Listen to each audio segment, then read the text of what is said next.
When tyrants fall, disorder sweeps over the land. Riot and bloodshed multiply. And sometimes, mistaking vengeance for justice, the people seek out their former torturers to vent their rage upon them.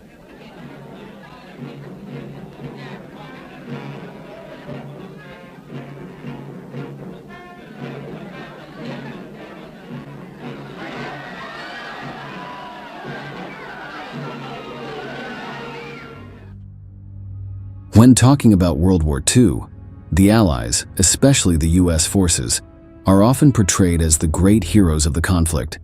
This is particularly true when Americans themselves recount the story of how they saved all of Europe and defeated Hitler. However, more than once these men confused justice with vengeance and committed bloody war crimes. From unjustified massacres to rape and sexual harassment against women, US troops showed that they could sink to the same level as the Italian fascists or the Nazis themselves.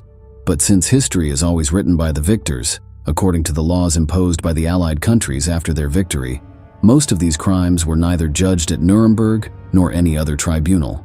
With the impunity granted by public opinion for being on the opposite side of the world's most evil man, the US Army concealed its most despicable acts for decades. But today, we will reveal the dark truth about the brutality of the Americans during World War II. Let's begin.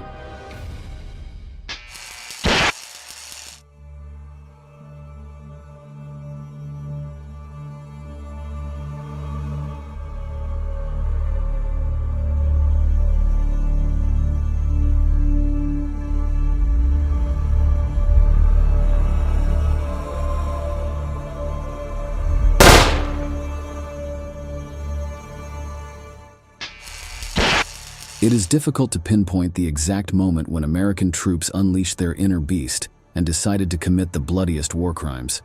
However, we will start by highlighting some of their most violent actions, with the massacres they carried out against unarmed enemies and the civilian population of Italy. The first notable event took place in July 1943, when the 7th Fleet of the United States invaded Sicily.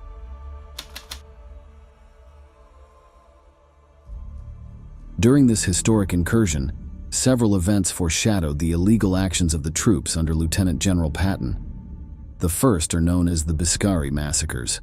On July 14th, when the 1st Battalion of the 180th Infantry Regiment landed on the island, it immediately marched southwest with the intention of capturing the air bases near the town of Santo Pietro. Once there, they had to face the resistance of the fascist army, accompanied by a handful of Nazis. The Allies triumphed and captured 35 Italians and 2 Germans, who were executed as unarmed prisoners of war, with a close-range shot directly to the heart. On that same day, but on the other side of Sicily, a bloody event was about to occur. 4 days before the battle at the airbase, Company C of the same battalion had moved to the Dorillo River, east of the Biscari airport, to contain a mortar and machine gun attack, while their comrades liberated the airfield. Captain John T. Compton held the position for 3 days without sleeping. As he himself stated, he was too excited and alert to get any rest. On the 4th day, July 14th, they began receiving shots from an extremely accurate sniper who managed to wound or kill 12 of Compton's 34 men. In an attempt to locate the sniper's vantage point, soldier Raymond C. Marlowe ran towards the source of the shots when he encountered an Italian soldier armed with a rifle. Marlowe raised his weapon and ordered his enemy to surrender. The Mussolini soldier ducked into a small dugout, but after a few minutes emerged with his hands up, accompanied by 35 other Italians, several of whom were dressed in civilian clothes. Marlowe escorted them up the hill to his outpost and informed his squad leader, Sergeant Hare, about the prisoners. When Hare asked Compton what to do with the prisoners, Compton, without flinching, replied, "Shoot them all." The men of Company C assembled a squad of 11 soldiers and proceeded to execute the 36 prisoners of war, who died amid screams of horror and pleas. Some tried to escape but were shot in the back.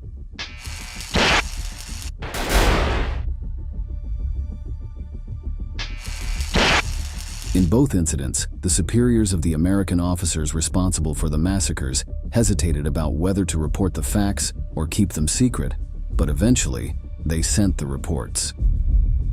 When American General Bradley learned of the bloody acts, he informed General Patton, who would leave a note in his diary about his thoughts on the matter. "I told Bradley that it was probably an exaggeration, but that in any case he should tell the officer to certify that the dead were snipers or had attempted to escape or something like that, as it would cause a scandal in the press and also anger civilians. Anyway, they are dead, so nothing can be done about it. As criminals say, the dead do not speak, so these murders went unpunished for many years, and most of those responsible were never judged. However, the Biscari tragedy, which left 73 dead, would be nothing compared to what the United States Army would do a year later."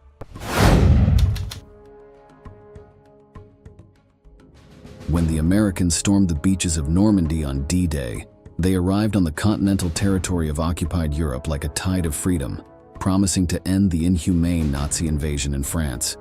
It is clear that initially they were received as heroes, praised by Parisians as they drove their jeeps through the streets of the city, greeted by the civilian population. But things would not take long to change, and a few weeks later, French citizens were already talking about the new reign of terror of the Americans, who seemed to have simply replaced the Nazis. According to local reports, US troops were driving drunk, causing accidents in the cities, and mistreating the community. But the worst were the sexual abuses committed against women. To put it in context, during World War II, some French cities had acquired a widespread reputation for vice and pleasure. During the occupation, the Nazis increased the number of available prostitutes to an astonishing 10,000 women, working actively to satisfy the invaders. Of course, some brothels amassed fortunes, while in other, more precarious spaces, the women worked out of obligation. In the worst cases, they served their clients at gunpoint. This was because Adolf Hitler, fearing that his troops might develop emotional attachments to local women, preferred that soldiers satisfy their sexual needs without engaging their emotions. But no matter what language they speak, men always boast about their supposed conquests, even if the first date is really an SS-organized raid. Thus, the reputation of French women as almost divinely created to please men spread beyond territorial borders.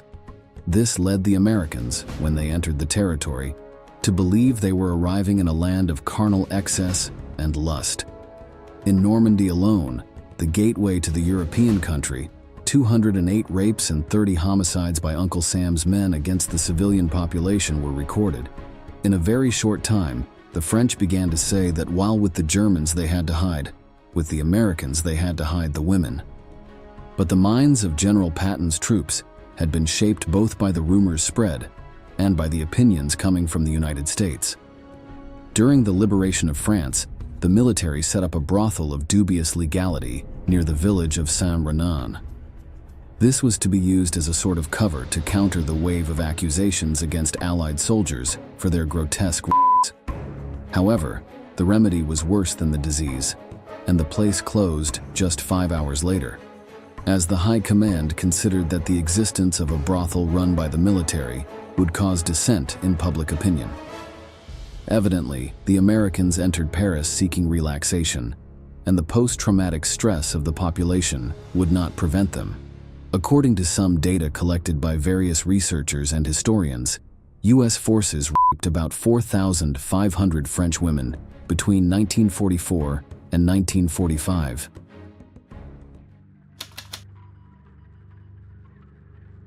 And if you think this number is brutal, the truth is that the troops wearing the supposed colors of liberty did a lot of damage in France, but far exceeded it in Germany. While there are reports that indicate that about 10,000 German women and girls were raped, there are few records that give a detailed account of these events.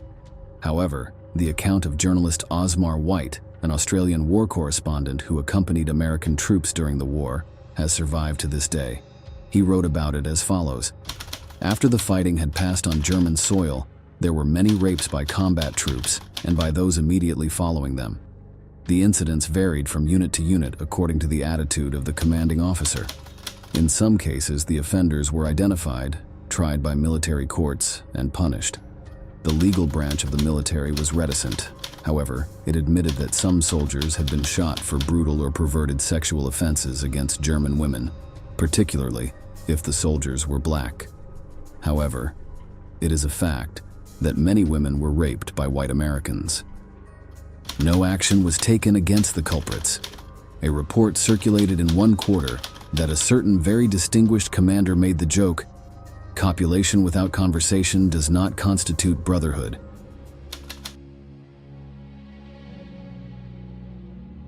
In war, above all, it is evident that emotions can compromise soldiers, which was clear in the case of France and Germany.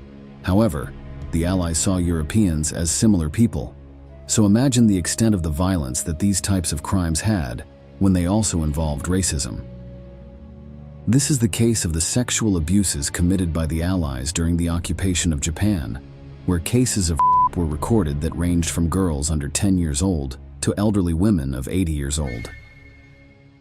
These cases were particularly nefarious due to the deep xenophobia that existed in the West, who allowed themselves to have bloodthirsty, barbaric, and animalistic attitudes towards Asian women.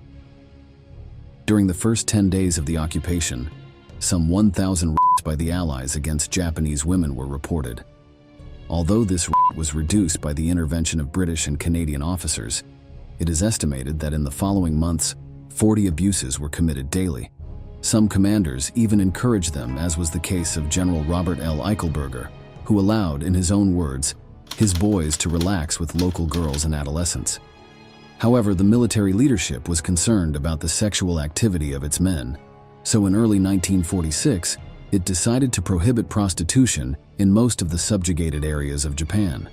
This only encouraged violence and sexual access by the troops towards Japanese women. On April 4th, 50 soldiers broke into a hospital in Omori Prefecture and raped 77 women, including a mother who had just given birth. In a blood frenzy, the soldiers murdered the newborn baby during the assault.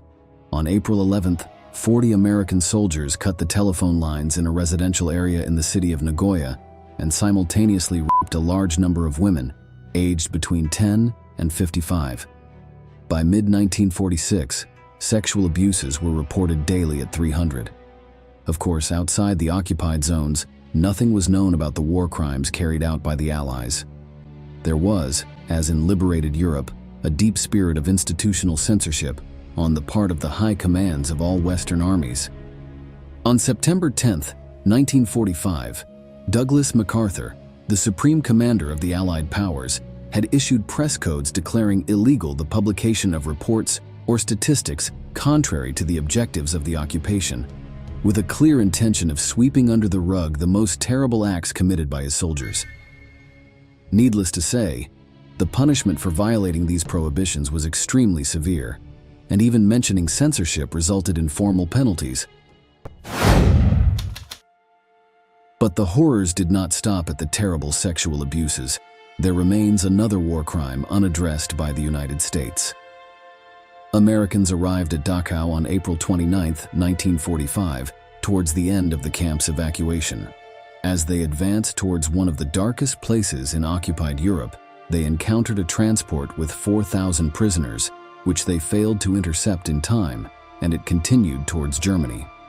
After this incident, the Americans decided to quicken their pace. The 42nd and 45th Infantry Divisions covered 60 kilometers along the Danube, arriving much earlier than anticipated by Hitler's troops. It was Sunday at noon. The camp was completely quiet, and the SS guards were doing their shift, monitoring from their towers the movements of the prisoners still remaining in the Dachau camp. A chilling scream shattered the calm of the day. "The Americans! The Americans!" The man ran towards the gate in a vain attempt to attract the soldiers' attention, but one of the guards aimed at him from behind, killing him instantly. In any case, it was unnecessary. The U.S. infantry had already spotted the towers and began shooting at the German officers. The SS members, being vastly outnumbered, decided to come down from their positions, surrender their weapons, and unconditionally surrender.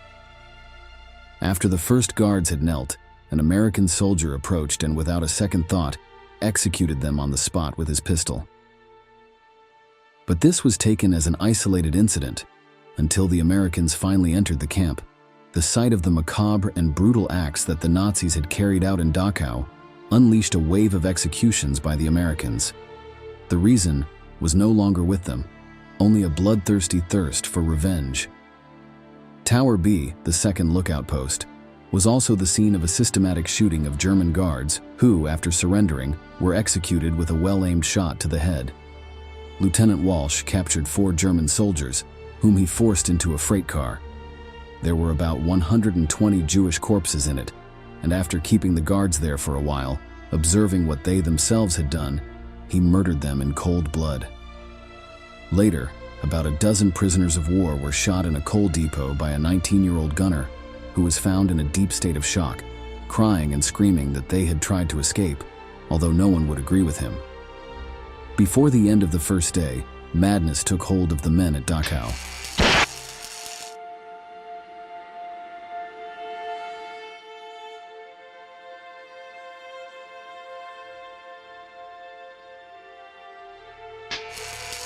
After a long time, and at the end of his life, the anesthesiologist Wilsey, who belonged to the medical corps of the battalion that carried out the Dachau massacre, recalled the events and attributed the macabre events to a kind of delirium.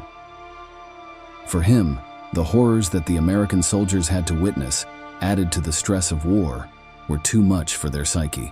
On the morning of the second day, the Americans forced about 50 SS soldiers to strip naked in the open air and make the Nazi salute, with their arms raised toward the sun, while they threw buckets of ice-cold water at them. This practice had been carried out by the guards themselves, with the Jews and other prisoners before. However, there was a condition that if they lowered their arms for any reason, they would be executed. All 50 Germans were shot before the end of the afternoon. Within a few days, the Dachau massacre had been completed. Although official figures accepted by the United States government suggest that the German prisoners killed were between 50 and 100, some other sources indicate that there may have been more than 500.